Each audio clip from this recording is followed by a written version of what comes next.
நார்மலாக நீங்கள் இந்த ஸ்டோரி கேள்விப்பட்டிருப்பீங்களான்னு செக் பண்ணி பாருங்கள். தண்ணிக்கு வந்து நிறைய பவர்ஸ் இருக்கும் அப்படிங்கிற மாதிரி. தண்ணிக்கு எப்படி பவர்ஸ் இருக்கும்னா, நம்ம சொல்கிற வார்த்தைகள் மூலிமா தண்ணிக்கு வந்து நிறைய பவர்ஸ் வந்து உருவாக்க முடியும். எக்ஸாம்பிள் ஒரு எக்ஸ்பெரிமெண்ட் பண்ணியிருக்காங்க. ஒரு குளத்த சுற்றி வந்து நல்ல பாசிட்டிவான வார்த்தைகள் எல்லாம் பேசிட்டு, அதுக்கப்புறம் அந்த வாட்டர் எடுத்துகிட்டு போய் லேபில் டெஸ்ட் பண்ணியிருக்காங்க. அதே குளத்துல நெகட்டிவான வார்த்தைகள் நிறைய பேசி, அந்த தண்ணி எடுத்துகிட்டு போயும் லேபில் டெஸ்ட் பண்ணி பார்த்துருக்காங்க. 2க்குமே அந்த மாலிக்யூல் ஸ்ட்ரக்சர்ஸ் வந்து நல்லா பாசிட்டிவாக பேசுனதில் பார்த்தீங்கன்னா, நல்லா ஒரு அழகான ஒரு ஸ்ட்ரக்சராகவும், ஒரு நெகட்டிவாக பேசுனதில் பார்த்தீங்கன்னா, ரொம்ப உடைஞ்சு நொறுங்கி போன மாதிரி அகோரமான ஒரு ஸ்ட்ரக்சராகவும் இருந்திருக்குது. இதை நீங்கள் செக் பண்ணி பார்க்கலாம். ஆன்லைனில் இந்த எக்ஸ்பெரிமெண்ட்லாம் பண்ணியிருக்காங்க.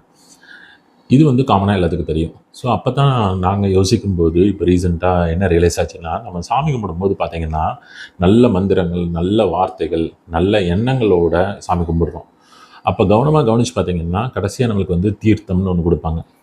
ஸோ அந்த தீர்த்தத்தை நம்ம குடிக்கும்போது, நம்ம உடம்புக்குள்ள அந்த நல்ல பாசிட்டிவான எனர்ஜி இருக்கிற வாட்டர் கன்டென்ட் வந்து நம்மளுக்குள்ளே போக ஆரம்பிக்குது.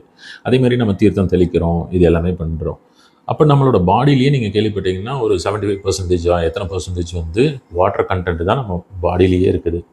ஸோ ஆட்டோமேட்டிக்காக இந்த பாசிட்டிவ் எனர்ஜிஸ் வந்து நம்மளுக்கு இந்த தீர்த்தங்கள் இது வழியாக வந்து கண்டிப்பாக உள்ளே போகிறதுக்கு நிறைய சான்சஸ் இருக்குது. இதை தான் ஷேர் பண்ணலான்னு நினச்சோம். தேங்க்யூ.